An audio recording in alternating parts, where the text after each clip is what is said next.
Ini adalah kisah seorang ratu yang paling berkuasa di bumi menerima surat dari seorang lelaki misteri. Surat itu bermula dengan satu perkataan yang mengubah takdir. Balkis tahu raja-raja lain datang dengan tentara. Tapi lelaki ini, sesuatu yang berbeza. Siapa dia sebenarnya? Seorang nabi? Atau hanya raja yang mahu menakluk kerajaannya? Balkis menghantar hadiah untuk menguji. Tapi jawaban yang diterima mengejutkan seluruh negeri. Apa yang berlaku seterusnya akan membuatkan Anda bertanya-tanya, bagaimana seorang wanita boleh mengubah sejarah hanya dengan satu keputusan? Jika Anda ingin menyaksikan keseluruhan kisah ini, jangan tunggu lagi. Tekan subscribe sekarang, hidupkan lonceng notifikasi, dan ikut perjalanan misteri Balkis dan Nabi Sulaiman alaihissalam dari awal hingga akhir. Setiap detik penuh rahasia menanti Anda.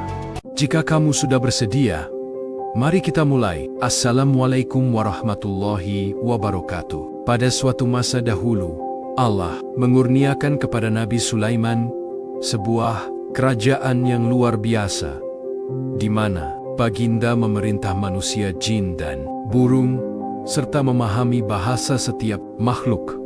Sehingga pada suatu hari ketika baginda memeriksa bala tenteranya, Nabi Sulaiman menyadari ketiadaan burung hudhud. Lalu baginda bertanya dengan tegas, mengapa ia tidak hadir? Tanpa alasan yang jelas. Tidak lama kemudian hudhud datang membawa berita besar tentang sebuah negeri makmur bernama Saba yang diperintah oleh seorang ratu bijaksana bernama Balkis, yang memiliki singgasana agung dan kekayaan melimpah, tetapi menyembah matahari dan bukan Allah. Maka Nabi Sulaiman menulis sepucuk surat dengan nama Allah yang Maha Pemurah lagi Maha Penyayang, menyeru Ratu Balkis agar tidak bersikap sombong dan datang berserah diri kepada Allah. Dan sejak saat itulah takdir seorang ratu dan seorang nabi mula bertemu dalam jalan kebenaran. Burung hudhud menceritakan kepada Nabi Sulaiman tentang sebuah negeri yang sangat makmur dengan ladang yang luas, air yang mengalir, dan kekayaan yang melimpah. Tetapi di sebalik kemajuan itu, penduduknya tunduk kepada matahari yang terbit setiap pagi dan sujud ketika ia terbenam. Lalu Nabi Sulaiman memahami bahwa kekayaan tanpa tauhid hanyalah ujian yang boleh menyesatkan manusia. Maka baginda tidak memilih untuk menyerang atau menindas. Sebaliknya baginda memilih jalan dakwah dengan menulis sepucuk surat yang ringkas tetapi penuh dengan kekuatan ilahi, karena kebenaran tidak memerlukan panjang kata tetapi memerlukan hati yang bersedia untuk menerima cahaya. Surat Nabi Sulaiman tiba di istana Ratu Balkis dengan cara yang tidak pernah disangka oleh sesiapa apabila ia dijatuhkan tepat di hadapannya. Dan ketika Ratu Balkis membacanya, hatinya bergetar karena kata-kata itu tidak seperti surat raja biasa. Ia tidak angkuh dan tidak juga meminta harta. Sebaliknya, mengajak kepada penyerahan diri kepada Allah. Lalu Ratu Balkis yang terkenal dengan kebijaksanaannya tidak terburu-buru membuat keputusan. Sebaliknya, beliau mengumpulkan para pembesarnya untuk berbincang karena beliau tahu peperangan boleh memusnahkan negeri, tetapi kebijaksanaan boleh menyelamatkan rakyat. Para pembesar Ratu Balkis berkata bahwa mereka memiliki kekuatan dan tentera yang besar dan mampu berperang. Namun Ratu Balkis memahami hakikat sebenar kekuasaan. Lalu beliau berkata bahwa raja-raja yang menyerang negeri lain akan merosakkan dan menghinakan penduduknya.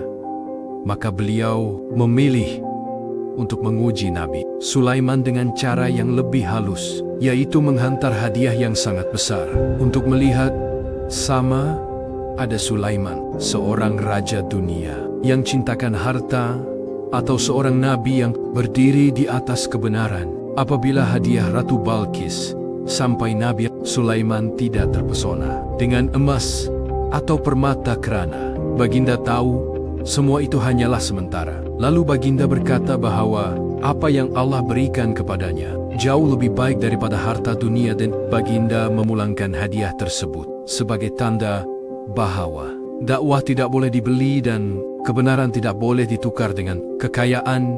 Dan saat itulah Ratu Balkis mula menyadari bahwa beliau sedang berhadapan bukan dengan raja biasa, tetapi dengan seorang nabi yang membawa cahaya dari langit. Melihat singgasana itu, Nabi Sulaiman tidak merasa bangga atau angkuh. Sebaliknya, Baginda berkata bahwa semua ini adalah ujian daripada Allah, sama ada Baginda bersyukur atau kufur. Lalu Baginda memerintahkan agar singgasana itu diubah sedikit, bukan untuk menipu tetapi untuk menguji kecerdikan dan kejujuran Ratu Balkis, kerana kebenaran akan terserlah apabila hati bertemu dengan ujian yang tidak dijangka. Apabila Ratu Balkis tiba dan ditanya tentang singgasananya, beliau tidak terus mendakwa atau menafikan. Sebaliknya, menjawab dengan rendah hati bahwa ia kelihatan seperti singgasananya. Lalu beliau dibawa ke dalam sebuah istana yang lantainya diperbuat daripada kaca jernih, sehingga disangka air, dan ketika beliau menyingsing kainnya, Nabi Sulaiman menjelaskan bahwa itu hanyalah istana kaca. Dan pada saat itu Ratu Bat menyadari betapa terbatasnya pandangan manusia berbanding kebesaran ilmu Allah di hadapan kebesaran yang tidak mampu disangkal. Ratu Balkis akhirnya berkata bahwa beliau telah menzalimi dirinya sendiri dan kini berserah diri bersama Nabi Sulaiman kepada Allah, Tuhan seluruh alam, kerana kebenaran tidak memerlukan paksaan dan hidayah tidak datang melalui peperangan, tetapi melalui kebijaksanaan, ilmu dan tanda-tanda yang menyentuh hati. Lalu seorang ratu yang dahulu disanjung matahari kini tunduk kepada cahaya yang lebih agung.